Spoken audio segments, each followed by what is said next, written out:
தங்கம் விற்று ஃபாஸ்டா பணம் பெற ஃபாஸ்ட் மணி கோல்ட் 96579657.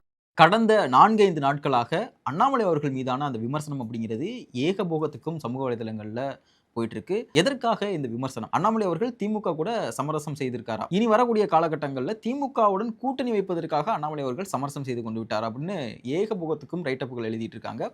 அதற்காக அண்ணாமலை அவர்கள் தெளிவான ஒரு பதிலடியுமே கொடுத்திருக்காரு. இதற்கெல்லாம் அடுத்தபடியாக கடந்த வாரம் முழுக்க தாவேகா எம்எல்ஏக்களை விலைக்கு வாங்குவதற்காக பேரம் பேசப்பட்டது அப்படின்னு செந்தில் பாலாஜி மீதும் செந்தில் பாலாஜி அவர்களுடைய தம்பி அசோக்குமார் அவர்கள் மீதும் ஏறத்தாழ 9 பேர் வரைக்கும் இன்றைக்கு வரைக்கும் கைது செய்யப்பட்டிருக்காங்க. என்ன நடந்தது, என்னவெல்லாம் அண்ணாமலை அவர்கள் விளக்கமாக கொடுத்தார் அப்படிங்கிறத குறித்து இந்த காணொலியில் தெளிவாக பார்க்க போறோம். கரெக்டா 2023 அன்றைய தமிழக பாஜகவின் மாநில தலைவராக இருந்த திரு அண்ணாமலை அவர்கள் திமுகவை குறித்தும் திமுகவில் உச்சபட்ச அதிகாரத்தை கொண்டிருக்கக்கூடிய நபர்கள் குறித்தும் டிஎம்கே ஃபைல்ஸ் அப்படின்னு ஒரு ஃபைல்ஸை வெளியிடுறாரு.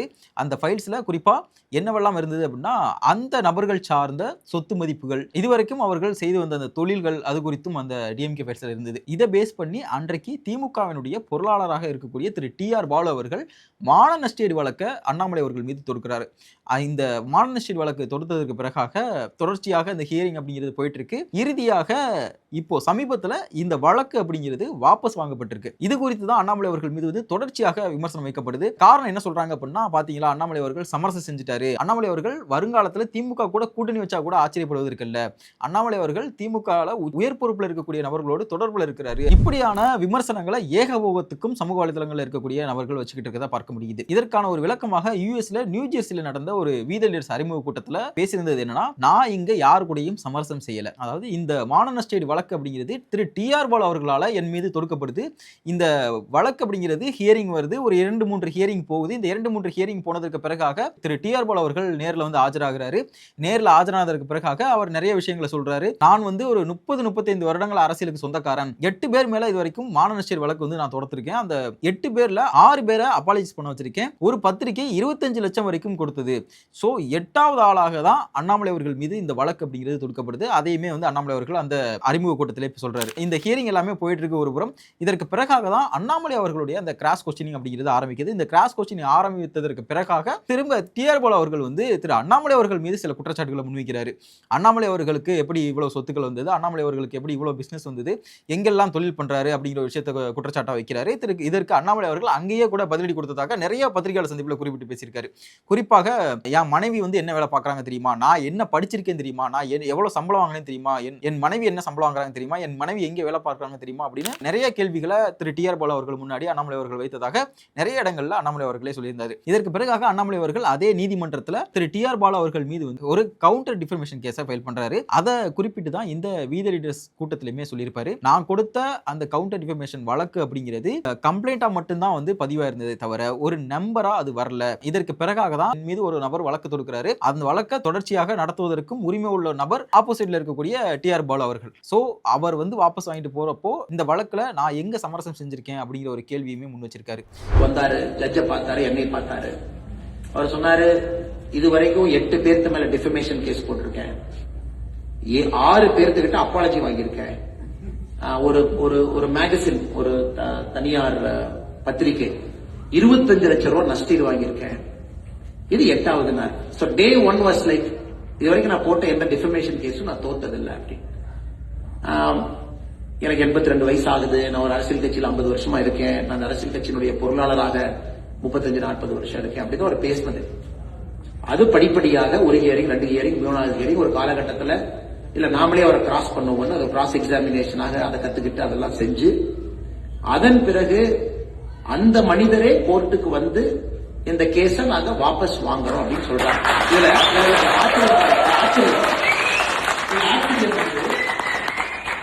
ஒரு 4 பேர் பத்திரிகையில் எழுதுறான். அப்ப அவரு வாபஸ் வாங்குறோம்னா இவங்க 2 பேரும் காம்ப்ரமைஸ் ஆயிட்டாங்களா? அப்ப அண்ணாமலை காம்ப்ரமைஸ் அகைன்ஸ்ட் கரப்ஷன். அப்பதான் நான் நினைச்சேன், முதல்ல சில பேருக்கு, ஒரு பத்திரிகை நண்பர்களுக்கு பேசிக் அறிவு நம்ம கொடுக்கணும். யாரோ ஒருத்தர் என் மேல கேஸ் ஃபைல் பண்றாங்க, I am the accused, somebody files a case on me. Case file பண்ணவங்க அதை வாபஸ் வாங்குறாங்க. அப்ப what have got to do with case file பண்ணவங்களுக்கும் எனக்கு என்ன சம்பந்தம்? கேஸ் ஃபைல் பண்ணவங்க எப்பனாலும் வாபஸ் வாங்கலாம், எனக்கு அதுக்கும் எந்த சம்பந்தம் இல்லை. இந்த கேஸ் நடக்க கோர்ட்ல ஒரு ஏதோ ஒன்று சொல்றாரு, நான் அந்த கோர்ட்ல அங்கேயே சொல்றேன், என்னை பத்தி அவதூறு சொல்றாரு, நான் இங்கேயே கேஸ் ஃபைல் பண்ணுவேன் மறுபடியும். அதுக்கு அவர் சொல்றாரு இல்ல கோர்ட்டுக்குள்ள பேசுற விஷயம் ப்ரொடெக்டட், கோர்ட்டுக்குள்ள நம்ம பேசுற விஷயம் வந்து ப்ரொடெக்டட், நாட் பப்ளிக் பிளேஸ். நான் ஆர்கியூ பண்றேன், இல்ல 50 பேர் பாத்துக்கிட்டு இருக்காங்க, எனக்கு அதெல்லாம் என் மனசு எனக்கு கஷ்டமாகுது, என்னை பத்தி தவறா சொல்றாரு, we have to file a case சண்டை போட்டு அந்த கேஸை அக்செப்ட் ஆகும். அந்த ஜட்ஜு என் கம்ப்ளைண்ட்டை வாங்கிக்கிறாரு, கம்ப்ளைண்ட்டுக்கு நம்பர் ஆகல. அப்ப அந்த ஆப்போசிட் தரப்பினுடைய வழக்கறிஞர் சொல்றாரு இல்ல சுப்ரீம் கோர்ட்டுடைய ஜட்ஜ்மெண்ட் இருக்கு, கிராஸ் எக்ஸாமினேஷன் அப்ப பேசக்கூடிய விஷயத்துக்கு நீங்க எஃப்ஐஆர் நீங்க போட முடியாது. You cannot file a defamation inside the court, பப்ளிக்ல பேசினா தான். அது நம்பர் ஆகாம ஒரு கம்ப்ளைண்ட் இதே ஃபைல் இருக்கு. சோ இந்த மனிதன் கேஸ் போட்ட ஒரு மனிதன் போய் வாபஸ் வாங்குறாரு, நம்பர்டு ஃபைல், நம்பர் ஆகாத ஃபைல் அதுவும் இருக்கு. அதுக்கு 2 பேர் எழுதுறாங்க. அப்ப அண்ணாமலை கேஸ வாபஸ் வாங்கினாரா, அவரு கேஸ வாபஸ் வாங்கினாரா, எனக்கு தெரியல. அதனால this is the level of political discourse it has come. இதை குறிப்பிட்டு தான் அண்ணாமலை அவர்களை தொடர்ச்சியாக திமுக கூட சமரசம் செஞ்சுட்டாரு, திமுக கூட வருங்காலத்தில் கூட்டணி வச்சா கூட ஆச்சரியப்படுவதற்கில்ல அப்படின்னு ஏகபோகத்துக்கும் விமர்சனம் வச்சுக்கிட்டு இருக்காங்க. ஸோ இவங்களுக்கு ஜேர்னலிசம்னா என்ன, இதில் ஜேர்னலிஸ்ட் இருக்கக்கூடிய அந்த எத்திக்ஸை எப்படி ஃபாலோ பண்ணுறது கூட தெரியல, ஸோ ஒரு கண்மூடித்தனமாக எதிர்ப்பை வச்சுக்கிட்டு இருக்காங்க அப்படிங்கிற ஒரு விஷயத்தை குறிப்பிட்டிருப்பாரு. இந்த காணொலியிலே அடுத்ததாக விஜய் அவர்களுடைய அந்த கவர்மெண்ட்டை பற்றி பேசியிருப்பாரு. விஜய் அவர்கள் வந்து ஏறத்தாழ ஒரு 2 மாதங்கள் தான் ஆகுது. அதற்குள்ளாகவே இங்க இருக்கக்கூடிய ஒட்டுமொத்த சிஸ்டத்தையும் மாற்றணும் அப்படின்னா அது சாத்தியம் இல்லை. இந்த சிஸ்டம் சேஞ்ச் அப்படிங்கிறது ரொம்ப ஒரு குறுகிய காலத்தில் நடக்கக்கூடிய ஒரு விஷயம் கிடையாது.